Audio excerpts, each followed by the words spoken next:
Oui, bonjour, moi je suis Benoît Bergeau de l'agence 1969. Donc, je suis Maude Blattery, je suis responsable du marketing online chez Petit Bateau, Marketing Europe.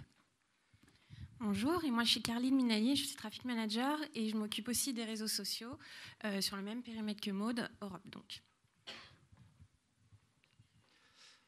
Alors le cas qu'on va vous présenter aujourd'hui, c'est le mur des bêtises Petit Bateau. Donc c'est une opération qu'on a co-réalisée avec l'agence 5 du Mat et l'agence 1969 pour Petit Bateau.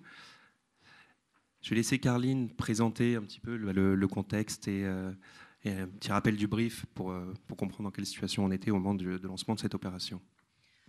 Alors en fait, tout a commencé avec le catalogue des bêtises très culottées que vous avez juste devant vous, qui s'insère vraiment dans une réflexion autour de l'envie de capitaliser sur l'enfance, ou tout du moins sur l'enfant qui est en nous, qui est vraiment notre ADN de marque.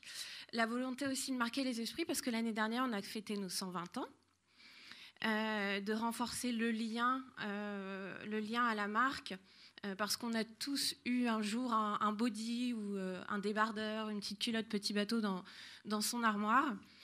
Et puis la volonté d'un projet à notre image, donc généreux, populaire et accessible aussi bien sur le fond que sur la forme. Et puis quelque chose qui nous ressemble, donc du petit bateau, du drôle, de l'intelligent, de l'impertinent, du créatif.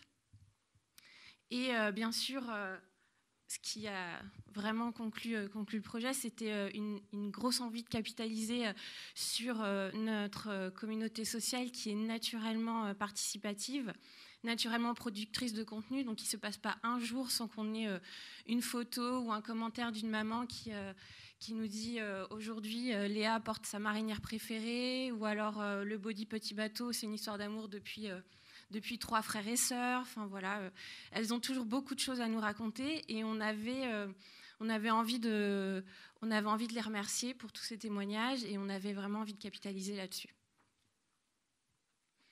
Donc du coup, on s'est dit, mais qui mieux que nos clientes fidèles qui sont clairement devenus des consommateurs pour parler de nous. Et puis aussi, en même temps, au sein de l'entreprise, d'un point de vue stratégique, on avait vraiment l'envie de remettre le client au cœur de toutes nos actions. Et du coup, l'envie de les écouter toujours plus, de les valoriser, de les satisfaire, et pour mieux les fidéliser à long terme, en fait. Et d'où la naissance d'un ouvrage intemporel, donc le catalogue des bêtises très culottées, et sa déclinaison en social media, le mur des bêtises.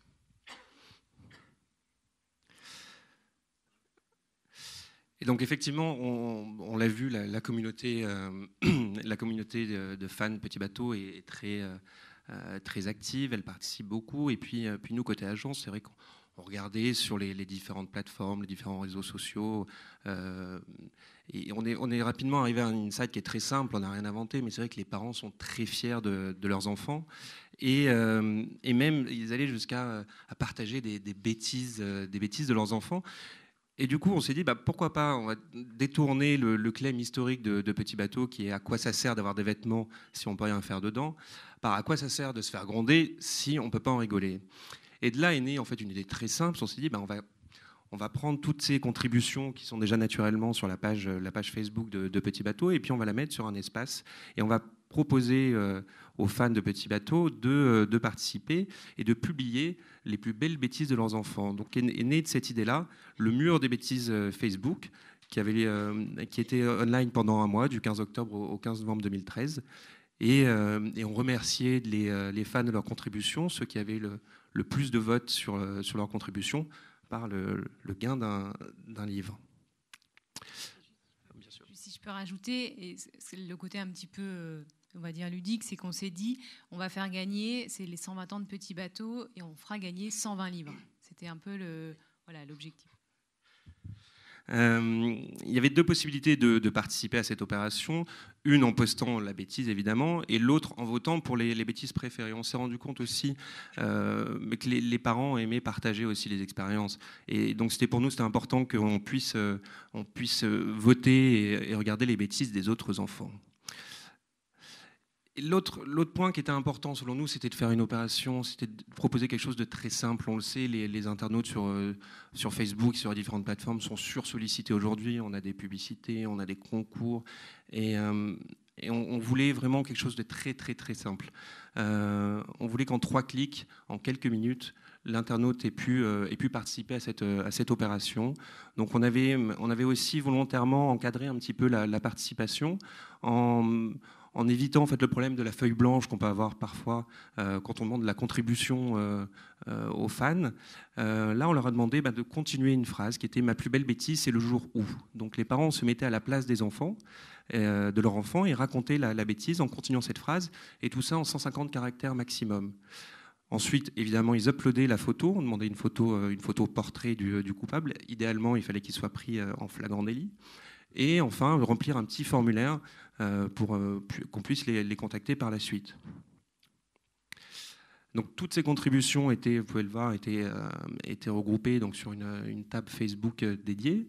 Et elles étaient après soumises au vote du public. Donc c'est vraiment en 3 clics on pouvait participer. Là, on peut voir quelques contributions.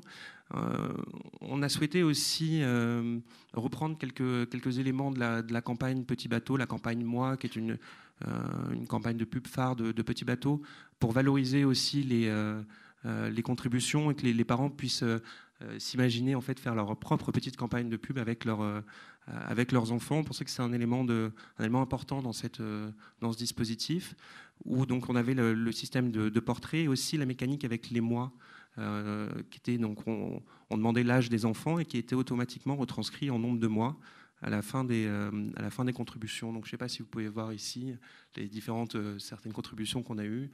Voilà, ma plus grosse bêtise, c'est le jour où j'ai repeint la voiture de papa en rose. Ma plus grosse bêtise, c'est le jour où j'ai pris le vernis à ongles de mamie pour faire de la peinture sur le parquet. Ce genre de choses qu'on a eues. Alors il faut savoir qu'on est vraiment sur une opération qui a été faite avec des petits moyens. C'est une opération, on a eu un très petit plan média. On était présent sur la homepage du site Petit Bateau.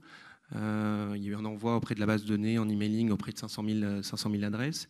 Seulement soutenu par 2 000 € de Facebook Ads. On est vraiment sur une opération avec des petits moyens, avec des idées, on l'espère avec de la bonne humeur. Et puis il y avait aussi un poster qui était mis dans les caisses, à l'arrière des caisses dans les boutiques. Et donc quelques chiffres clés à l'issue de ce mois d'opération. On a eu 400 parents qui ont publié les bêtises de leurs enfants. Il y a eu plus de 6 000 personnes qui sont venues consulter les bêtises. 46 000 pages vues. Là aussi, c'est intéressant, cette notion de partage, c'est ça qui nous intéressait aussi. On voit qu'on n'avait pas seulement les parents qui avaient contribué, qui venaient voir. On a eu beaucoup de gens qui venaient consulter et qui partageaient ces bêtises. Le temps passé aussi, c'est un bon élément pour se rendre compte de ça. Les gens passaient du temps sur cette plateforme, passaient près de 3 minutes. Et en l'espace d'un mois, ça a permis de faire gagner plus de 7 000 fans sur la page fan de Petit Bateau.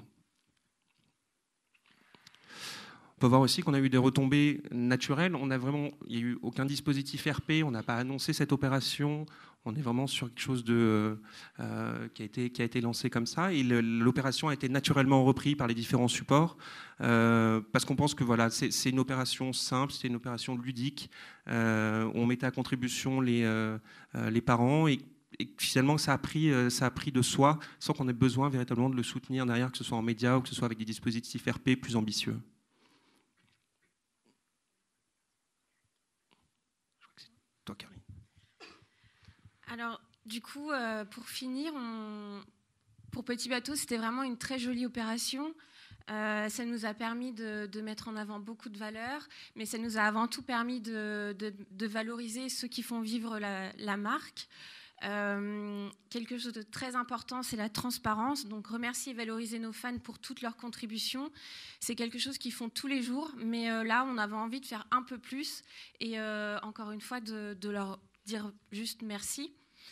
Une idée pleine de bonne humeur, reposant sur les contributions de nos fans. Donc je pense qu'il y en a beaucoup qui sont juste venus lire les bêtises des enfants, parce que je pense qu'il y a des choses toutes simples et on peut vraiment Voilà, c'est juste drôle et des bêtises d'enfants. Il y a rien de mieux pour retrouver le sourire. De la simplicité, donc ça, c'était une volonté, on va dire, stratégique pour améliorer la participation. Donc en 3 clics, c'était réglé. Être à l'écoute, une opération en lien avec les attentes de notre communauté. Donc, puisqu'elles étaient tout le temps en train de nous montrer leurs enfants en photo, nous raconter leurs petites histoires, on avait envie de leur dire on vous a entendu, on vous écoute et merci pour tout. Et voilà. Et aujourd'hui, on a envie de vous mettre en avant. Et puis, c'était l'occasion de mettre vraiment nos fans au cœur de l'action, un moyen de plus de les valoriser. Et donc, de ce qui a vraiment fait le succès de la viralisation de l'opération, en fait.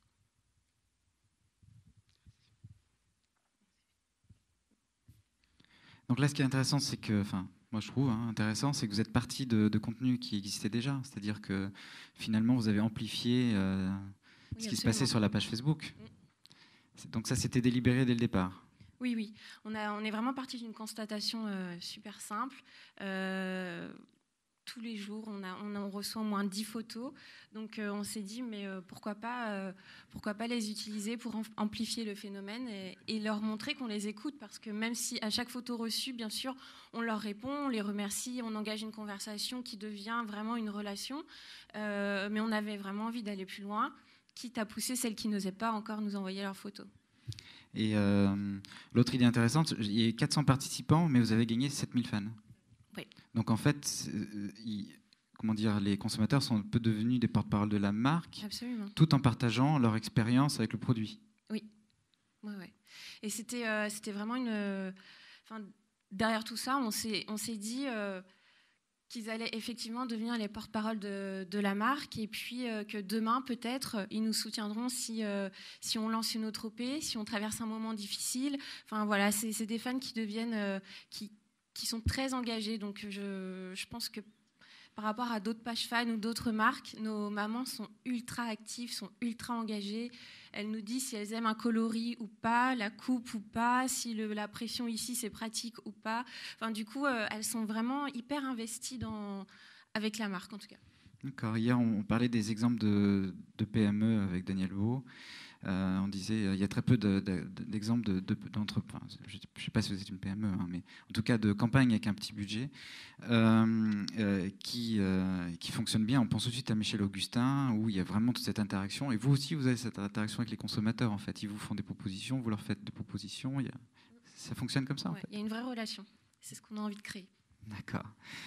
Alors, je vais prendre des questions du public. Qui a des questions sur cette campagne? Déjà, est-ce que vous a plu ou pas?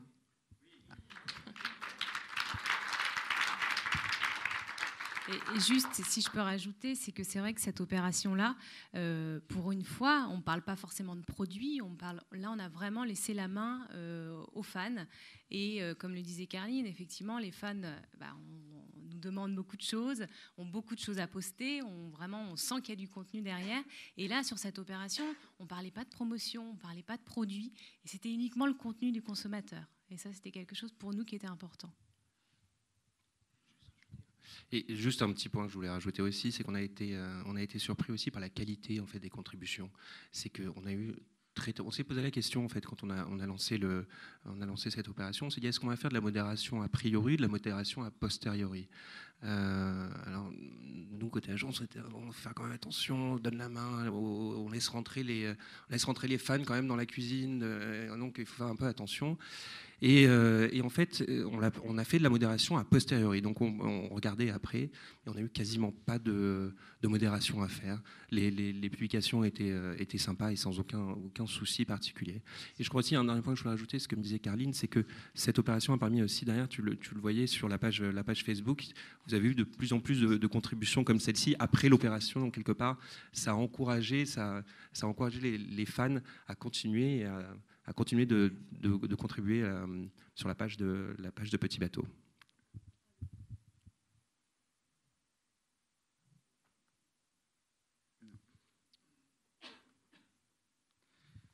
Bon, est-ce qu'il y a une question du public pendant qu'on installe la personne suivante? Allez, petite question, ça m'aiderait là. T'as aimé la campagne?